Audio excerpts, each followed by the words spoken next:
Leo, can you hear me? Yeah. Okay. So Leo, are you able to understand what I'm trying to tell you? Yeah. So are you able to understand why the LiDAR and the odometry sensors are needed, in addition to the VSLAM, which use the visual camera only? Yes. Okay. So can I understand? Are you aware that the camera will face problems just because of having smoke or depress, and maybe they call it in the Malayo habo in the air. So if they have habo, then it means that the visuality or the visualization or the visibility of objects will be quite limited. Do you understand that, right? Yes. So that's why he need to combine LiDAR and odometry sensors information. Okay, so and then, as I said, you have to use LiDAR. And when you talk about LiDAR, then you have to actually mention what is a LiDAR. And you also have to say that although you're using a LiDAR, then you have to also estimate the robot position based on the wheel encoders or the IMUs, the initial measurement unit. And integrating this sensor will actually offer or even result in a better positioning or accurate positioning of the robot inside the map. So, and you have to talk about the robot drift. You know what's a robot drift, right? Yes. Okay, and we didn't talk about bundle adjustment yet, but then, so you using the VSLAM are able to get some idea about where the robot is actually located, but then there will be errors from robot drifting, okay? And then you will use bundle adjustment to be able to correct the errors that come out, or as the result of robot drifting, there will be an errors that can be corrected with bundle adjustment. So are you able to define bundle adjustment? Is it a mathematical correction? Yeah, essentially. Okay, okay. And then you have to explain a bit about the IMU, and that it actually provides information about velocity and angular motion, the linear and angular motion.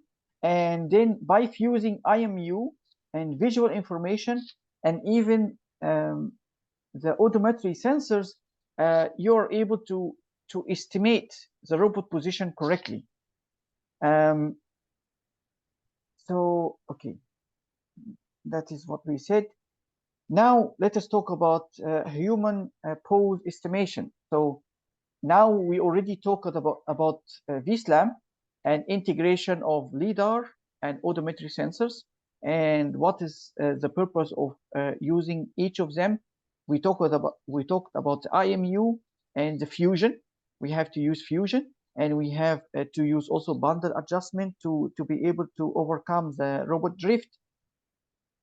Do you know what's the meaning human pose estimation? Yes. So, okay,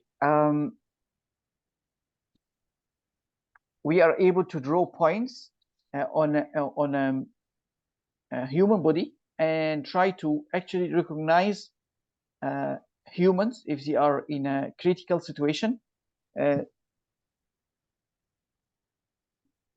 Okay, so by accurately estimating human poses from visual data, a rescue robot can actually assist in identifying survivors. But then we will face a problem of object occlusion. So if a person is actually lying under a concrete or a wall fall on him, or maybe a chair or a desk fall on him, then we are not able to 100% actually detect his position. So we have to rely on advanced learning models, advanced deep learning models to actually try to predict that this information that we get from the human pose is actually that the person we are taking a pose for is, or the object we are taking a pose is actually a human. Okay, so maybe we are only able to recognize his legs and his hands, maybe not his face due to the object occlusion.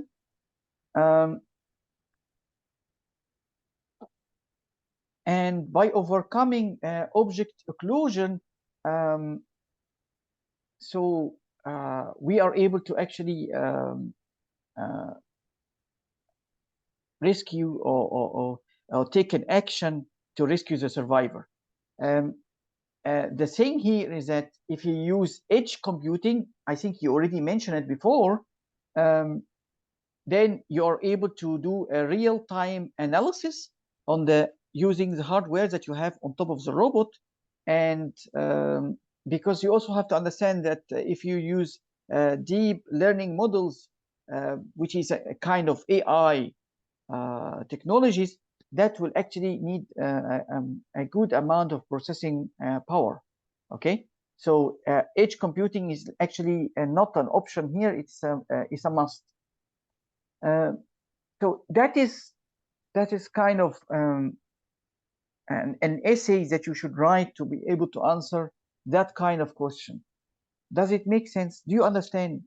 Did you manage to get any large points or large topics, or get a summary of what I tried to rely to you here or to explain to you? Yes, yes, I did. Okay, so okay, good. Are you able then to try to answer the question that you have now for this class? Okay.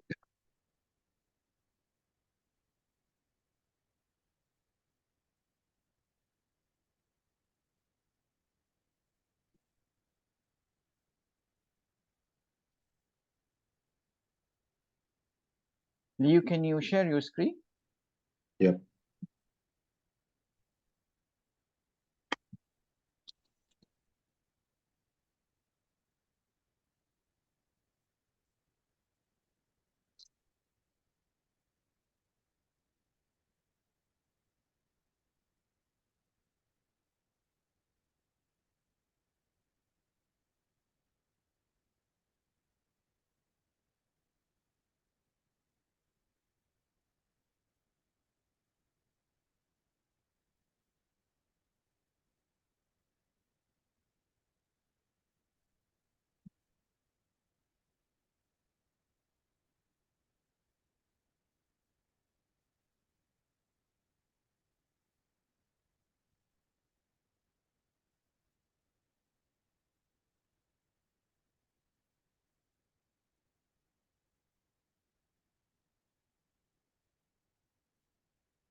So in summary, just let me summarize that. Yes, what you have done here is okay.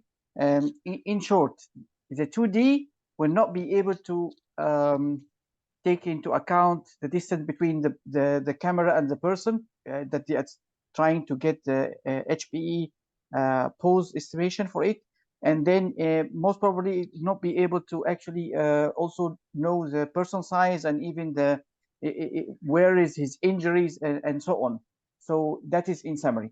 And let me talk about here this point. So the key points that is actually drawn on the human body by the HPE, not drawn, but it's a point that the camera, the algorithm try to recognize a human by drawing points on top of his image to really see if it is a human or not. So we call this landmarks and location on the body itself. And this HPE can give us information about the posture of the person that we're trying to rescue and his orientation also. And then other than that, then this should be fine. So yes, this and this and this, okay, fine, good. So tell me, you know, if we talk about social and ethical issues, so we should talk about if there is a data interception, if there is leaking of data. So it means that if you're taking pictures of human and the survivors on the place, and somebody leaks that information. Typically in Europe and US, they always like to store information anonymized. It means that they remove maybe face information, or so they store information about the people without sharing the face details. So this is a kind of anonymization that they do on the data. So it means that if this data is leaked somehow, then people are not able to use that data to harm the person, the owner of the picture. Did that make sense to you? So this is, Yes. we should always tell it when they discuss about social and ethical. We have to close and open again.